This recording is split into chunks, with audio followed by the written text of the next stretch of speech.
The hidden phase before financial breakthrough. Most people think a financial breakthrough feels obvious. More money, less stress, a clear sense that things are finally working. But what if the phase right before that moment feels worse? What if progress doesn't feel like momentum at all, but like confusion, boredom, or doubt? You're working, you're learning, you're doing what you're supposed to do. And yet, nothing seems to change on the surface. Bills still matter, time still feels tight. And you start wondering whether you're wasting effort, or falling behind without noticing. This is the part almost no one prepares you for. The uncomfortable phase where growth is happening, but relief hasn't arrived yet. And for many people, this is exactly where they give up. Right before things would have started to compound.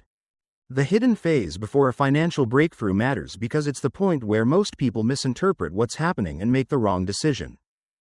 For many working professionals in the US and the UK, this phase arrives quietly. Life looks stable on the surface. You have an income, bills are paid, you're not in crisis. Yet something feels off. Progress feels slower than it should. The effort you're putting in doesn't seem to change how free or secure life feels. You're doing the right things, but the results you expected haven't shown up. This is where confusion starts to build. If progress is real, shouldn't it feel better by now? Shouldn't there be more relief, more certainty, more visible reward? When those signals don't appear, many people assume they're doing something wrong, or worse, that they're wasting time. What most people don't realize is that this phase often appears right before things begin to compound. It's the period where actions stop delivering immediate comfort and start building long-term position instead. And that shift is deeply uncomfortable, because it removes the feedback people rely on to stay motivated. During this phase, you're often investing in things that don't pay back quickly, skills that take time to mature, financial habits that reduce future pressure but don't improve today, decisions that prioritize flexibility over short-term ease. From the outside, none of this looks impressive. From the inside, it can feel pointless. That's why this stage is so dangerous. Not because people are failing, but because they're interpreting silence as stagnation. When nothing dramatic improves, they abandon the process and return to familiar patterns that feel productive but don't actually move them forward.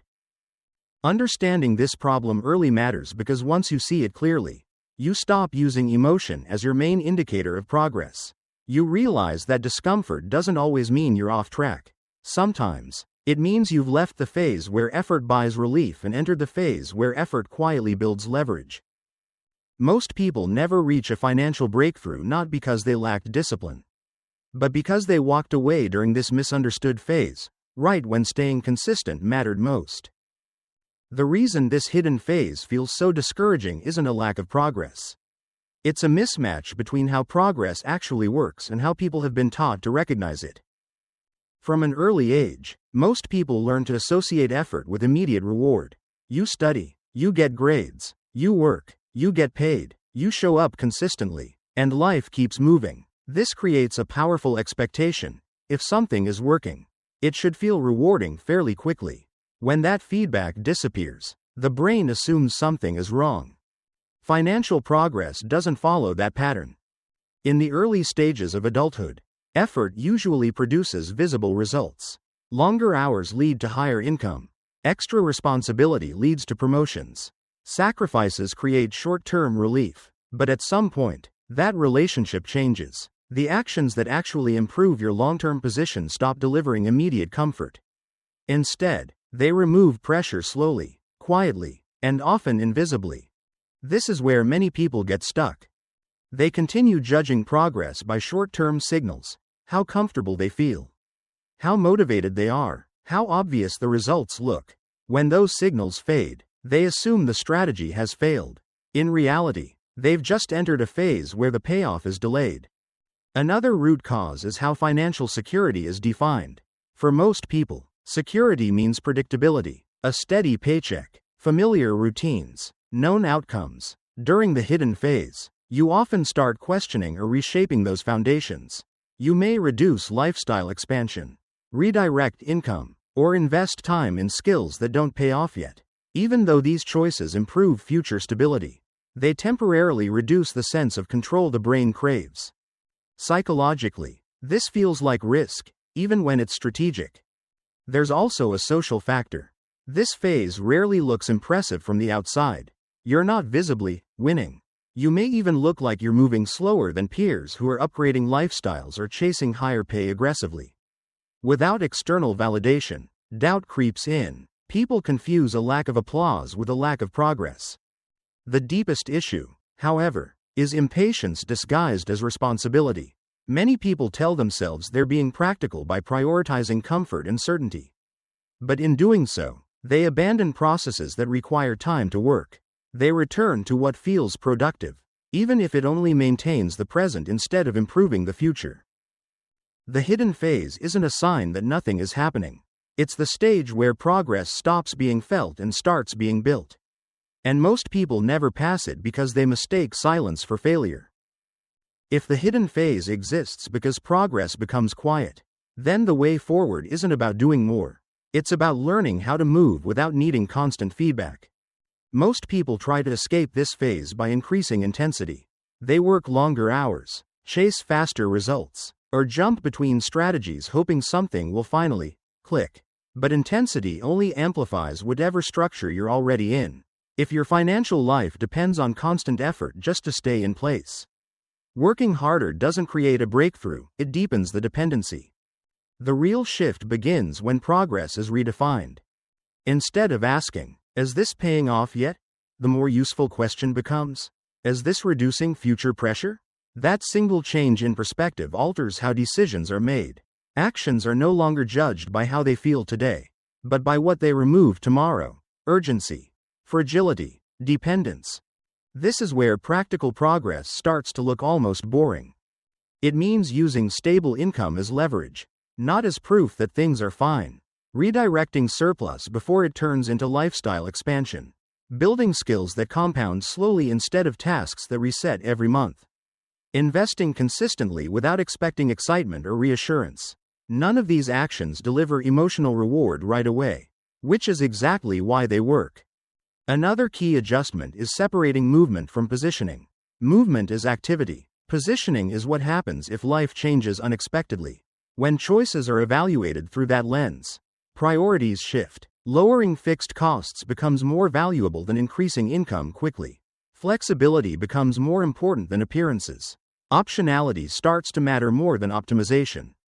This doesn't require drastic decisions or abandoning responsibility. In fact, stability becomes an advantage when paired with intention. A predictable job provides the space to experiment carefully, learn without panic, and invest without urgency. The difference is that income is no longer treated as something to defend, it's treated as a tool to quietly reshape the future. Progress in this phase often feels uncomfortable. There's less validation, fewer visible wins. Sometimes it even feels like falling behind. But underneath that discomfort, the structure of life is changing. Pressure stops compounding. Margin begins to form. Decisions become slightly lighter month by month. The breakthrough doesn't come from a sudden leap. It comes from staying consistent long enough for quiet decisions to stack. The hidden phase ends not when results appear dramatically, but when you realize life no longer feels as fragile as it used to, even before anything looks different on the surface. The real impact of the hidden phase isn't visible while you're inside it. That's what makes it so easy to misunderstand. In the short term, life looks almost identical no matter what choices you make. You still work, you still earn, you still handle responsibilities. From the outside, nothing dramatic signals whether you're moving toward a breakthrough or slowly away from one. But over time, the difference becomes structural. When the hidden phase is ignored, progress quietly stalls. Income may rise, but so do fixed commitments. Time becomes increasingly pre-allocated before it even arrives. Decisions start to feel heavier, not because they're risky, but because there's less room for error. Small disruptions feel stressful because there's no margin to absorb them. Financial pressure doesn't explode, it tightens. And tightening is easy to live with for a long time.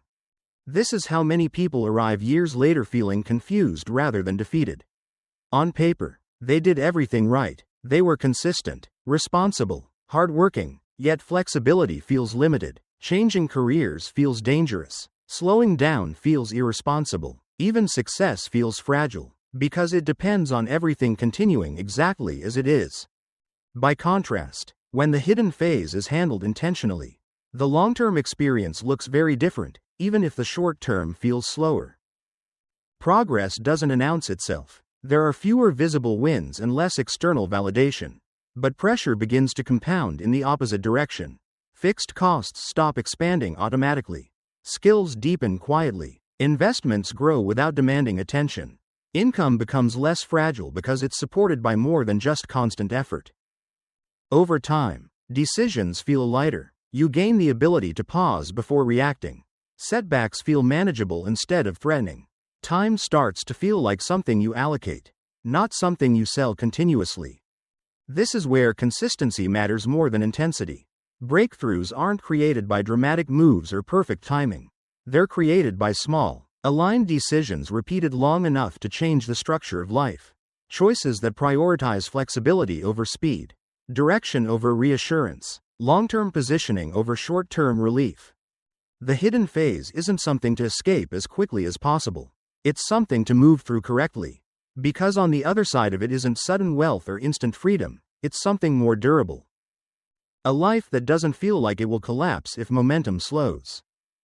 And that's the kind of breakthrough most people don't recognize until they've already missed it. The hidden phase before a financial breakthrough doesn't end with a dramatic event. There's no clear finish line. No moment where everything suddenly feels secure. In fact, most people don't even realize they've moved through it until they look back and notice that life feels different in quiet, subtle ways. The urgency fades first. Decisions no longer feel rushed or defensive. You stop feeling like every choice has to be perfect because the cost of being wrong has decreased. Money becomes less emotional. Work becomes less consuming. The future stops feeling like something that needs to be constantly protected. That's when a surprising realization appears. The hidden phase was never about money itself. It was about pressure. It was the period where you learned how much of your life depended on constant momentum. Where you saw which habits created flexibility and which ones quietly removed it. Where progress felt invisible because the real change was happening underneath, in structure, not surface results. Most people never benefit from this phase because they rush through it or ignore it. They chase visible wins to escape discomfort. They mistake stability for success and impatience for ambition. And by doing so, they miss the opportunity to build something that lasts. The people who experience a true financial breakthrough aren't the ones who moved the fastest. They're the ones who paid attention while nothing exciting was happening. They noticed when life felt functional but fragile. They questioned routines that felt safe but limiting. They accepted slower progress in exchange for a lighter future. This is why the breakthrough doesn't feel like winning. It feels like relief. Relief from constant pressure. Relief from urgency. Relief from the feeling that one disruption could undo everything. That relief doesn't come from earning a specific number. It comes from reducing dependence on time, on effort, on things staying exactly the same. And that's the part most advice never explains. Financial freedom isn't built at the moment you make it. It's built earlier, when no one is watching, through choices that feel boring, restrained, and sometimes uncomfortable, through consistency when there's no applause, through awareness when it would be easier to stay busy. If you're in this phase right now, feeling stuck, uncertain, or impatient, that doesn't mean nothing is happening. It may mean you're closer than you think, as long as you don't waste the phase by trying to escape it too quickly. So instead of asking, why hasn't my breakthrough happened yet? A better question might be this. What is my current situation quietly teaching me about dependence, flexibility, and direction? And what would change if I stopped trying to rush past this phase and started using it to build something that doesn't require constant pressure to survive? Those answers rarely come instantly, but once they start forming, the breakthrough often follows, not loudly, not dramatically, but permanently.